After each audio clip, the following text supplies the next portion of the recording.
Шынында Алла Тағала әр жұмада тозақ отынан 600 мың адамды азат етеді.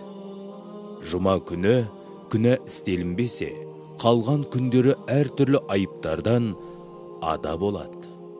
Жұманың түні мен күндізінде қайтыс болғандарға Алла Тағала бір шейіттің сауабын жазады, әрі оларды қабір азабынан сақтайды. Жұма күні дәрет алған жақсы, бірақ жуынған одан да жақсы. Шынында жұма күні дұға қабыл болатын бір сәт бар.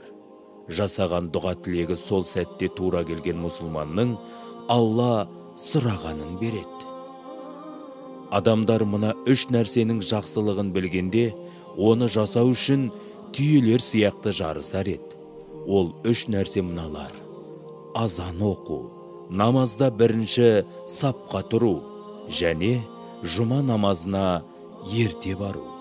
Жұма күні періштелер қолдарына күміс парақшалар мен алтын қалам ұстап, мешіттердің есігінде отырып, алғашқы келгендерді кезегімен жазып отырады.